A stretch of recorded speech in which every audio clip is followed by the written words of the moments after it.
Oke guys, sebelum melanjutkan, jangan lupa like dan komen. Dan yang baru bergabung, jangan lupa subscribe dan aktifkan loncengnya.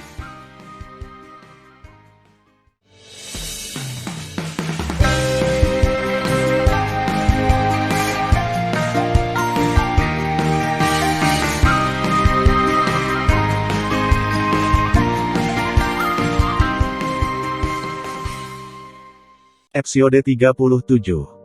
Melanjutkan cerita selanjutnya. Setelah Tan Yun meminum cairan pengingat jiwa, dia tiba-tiba merasa seperti pintu ingatan jangka panjang terbuka jauh di benaknya. Pintu ingatan membanjiri gambar-gambar di benaknya.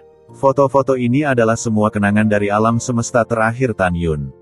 Dalam ingatannya, dia melihat semua kenangan menjadi orang tua dewa kuno yang abadi, anggota klan, dan tumbuh bersama Ji Yuyan sebagai kekasih masa kecil. Tentu saja, itu juga termasuk Chang Sun Xuanqi. Tan Yun mencari adegan pengalaman dengan cucu Xuanqi dalam potongan ingatan yang sangat besar. Gambaran yang paling mengesankan Tan Yun, sekali lagi muncul di benaknya.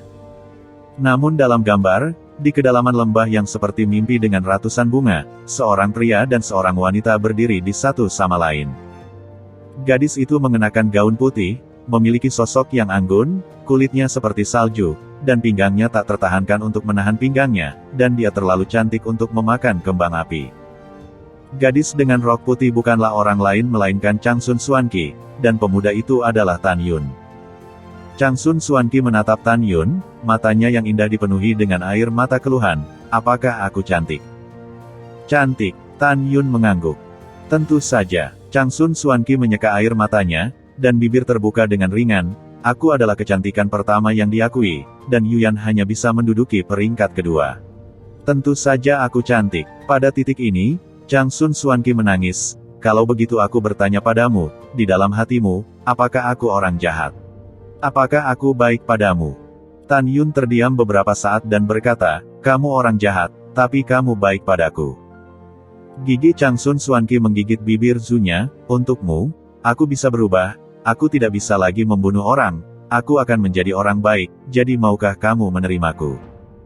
Tan Yun terdiam lama dan berkata, Xuanqi, aku tahu kamu menyukaiku, maaf, aku hanya memiliki Yuyan di hatiku. Tapi dia tidak menyukaimu, kata Chang Sun Xuanqi. Tan Yun, bisakah kita membuat kesepakatan? Chang Sun Xuanqi melamar. Perjanjian apa? Chang Sun Xuanqi tertawa terbahak-bahak, waktu. Biarkan waktu membuktikannya, jika Yuyan menerimamu dalam 100.000 tahun, maka aku melepaskannya dan berharap kamu bahagia. Jika 100.000 tahun telah berlalu dan dia belum menerimamu, kamu harus melepaskannya dan mencoba untuk bersamaku. Tan Yun berpikir sejenak dan berkata, oke. Segera, gambar memori berubah, dan itu masih di kedalaman lembah. Chang Sun Xuanqi dan Tan Yun datang sesuai jadwal. Chang Sun Xuanqi memandang Tan Yun dengan cinta yang dalam di matanya. 100.000 tahun telah berlalu, dan iblis yang dulu telah menghilang. Untukmu, aku belajar untuk mentolerir dan memahami. Aku belum membunuh satu orang selama 100.000 tahun. Aku tahu. Tan Yun menatap Chang Sun Xuanqi, matanya tergerak. Chang Sun Xuanqi menatap Tan Yun, gelisah, dia menerimamu. Tan Yun menggelengkan kepalanya, tidak, dia menolak. Chang Sun Xuanqi mengerutkan bibirnya, dan berkata, dalam 100.000 tahun, aku benar-benar menemukan banyak hal. Biarkan saya menjelaskan bahwa Anda tidak bisa memaksakannya pada masalah emosional. Saya menanyakan sesuatu tentang janji temu saya hari ini. Saya harap Anda akan menjawab dengan jujur. Terhitung sejak aku ingin membunuhmu, kita sudah saling kenal selama 150.000 tahun dan 33 hari. Sampai sekarang, hatiku untukmu tidak berubah. Aku mencintaimu lebih dari diriku sendiri. Aku ingin tahu, di dalam hatimu, bisakah kamu sedikit menyukaiku? Jika demikian, saya bersedia menjadi tua dengan Anda dengan kepala putih. Jika tidak, saya bersedia melepaskan dan berhenti mengganggu Anda.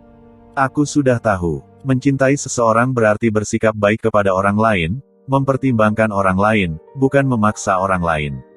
Tan Yun tidak langsung berbicara, seolah sedang memikirkan sesuatu. Melihat bahwa Tan Yun tidak menjawab, hati cucu Xuanqi seperti dipelintir pisau, matanya basah seketika, tetapi dia tersenyum dengan paksa, aku mengerti, aku harap kamu segera menemukan kebahagiaanmu. Setelah itu, Chang Xuanqi perlahan berbalik, dan setetes kilau keluar dari matanya. Ketika dia melepaskan wajahnya yang bisa dihancurkan oleh bom, Tan Yun berkata, "Xuanqi, aku akui bahwa aku tidak tahu apakah perasaanku padamu sekarang adalah cinta, tapi aku yakin aku menyukaimu." Chang Sun Xuanqi berhenti, tubuhnya yang halus bergetar, air mata menetes.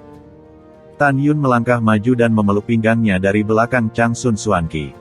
"Wow!" Chang Sun Xuanqi tiba-tiba meratap dan menangis, berbalik dan memeluk Tan Yun dengan erat, terisak diam-diam, "Wow! Orang tahu bahwa aku sangat cantik dan telah mencintaimu selama bertahun-tahun, kenapa kamu mungkin tidak suka orang?" "Xuanqi, maafkan aku membuatmu menunggu begitu lama." Tan Yun berkata dengan tulus dan sungguh-sungguh, "Mulai sekarang, aku akan memperlakukanmu dengan baik, dan aku akan membujuk ayahku untuk membiarkan ayahku dan ayahmu mengubah perkelahian mereka menjadi sutra giok." "Kalau begitu," ada raut khawatir di mata air mata Chang Sun Xuanqi, "kalau begitu, maukah kau menikah denganku di masa depan?" Tan Yun menganggukkan kepalanya, "Ya, pasti." Chang Sun Xuanqi menangis kegirangan, berdiri berjinjit, dan mencium bibir Tan Yun seperti capung. Ketika dia ingin pergi, Tan Yun tiba-tiba meraih pinggang polosnya dan tersenyum, "Memanfaatkan aku, apakah kamu masih ingin lari?" Setelah itu, Tan Yun tiba-tiba menundukkan kepalanya dan mencium Xuanqi, dan anak laki-laki emas dan dua orang seperti batu giok berciuman di lembah peri. Mengingat hal ini, Tan Yun, yang memiliki ingatan akan kehidupan terakhirnya, telah mengubah suasana hatinya. Pada saat ini, dia menjadi sangat bersalah.